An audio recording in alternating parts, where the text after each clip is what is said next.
Hello guys! For today's video ay gagawa tayo ng cake dahil birthday ngayon ng aking firstborn daughter. So, dahil meron na akong na-bake na cake, nilagay ko na lang sa freezer. Nilabas ko na ito at yung mga tira-tirang mga icing na mga pa-cake orders natin ay yun na lang din ang gagamitin ko para pang-coat sa ating cake. So, ayan, ilalagay ko na po ang first layer ng ating cake. And then, lalagyan natin ng icing. So, 2 layers ito ng ating cake at nasa 5x4 ang size nito. So, yun, yung mga tira-tirang icing natin sa mga previous orders ay pagsamasamahin na lang natin. So, nakaram coat ko na yung ating cake at lalagay ko muna ito sa chiller. So, after few minutes, nilabas ko at ito lalagyan na naman natin ng ating final coat na white ang kulay. So, actually, itong cake na to ay rush kong ginawa kasi masama yung pakiramdam ko. So, every time talaga na nagbe-birthday yung aking panganay ay nataon din talaga na may karamdaman o kaya minsan walang budget. So, naawa ako sa panganay ko dahil napaka-simple lang talaga ng kanyang birthday.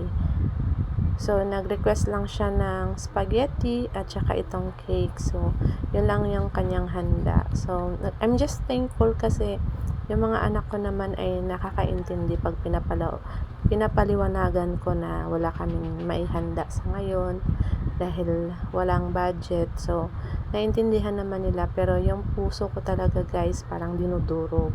So, bilang nanay, parang kahit masama ang pakiramdam mo, gagawin mo ang lahat para lang mapasaya mo yung anak mo kahit sa simpleng pamamaraan lang. So, ayan, na-coat na natin ng white. So, wala akong idea kung anong i-design ko sa cake kasi lutang ako that time. So, white na lang yung nilagay ko.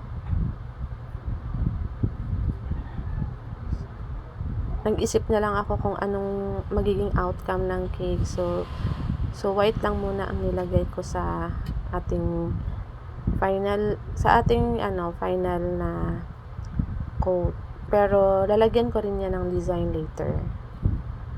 So yan guys, yung panganay ko nga pala ay grade 6 student at graduating siya ngayon ng elementary, and hopefully okay naman yung mga grades niya sana dahil nitong first quarter ay okay naman talaga yung grades niya, and then kasama din siya sa school paper group na gumagawa ng mga journalism.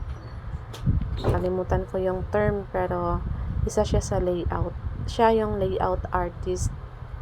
So, sabi niya gagalingan niya daw. So, sana mag-excel siya sa field na yan. So, salamat lang din talaga kasi yun yung mga bagay na hindi ko nagawa nung nag-aaral ako elementary kasi hindi naman talaga ako matalino. So, bawi-bawi na lang tayo mga mamshis sa mga anak natin. Support na lang din natin sila kung ano yung gusto nila. So, gusto niya yung ginagawa niya. So, sinusuportahan namin siya.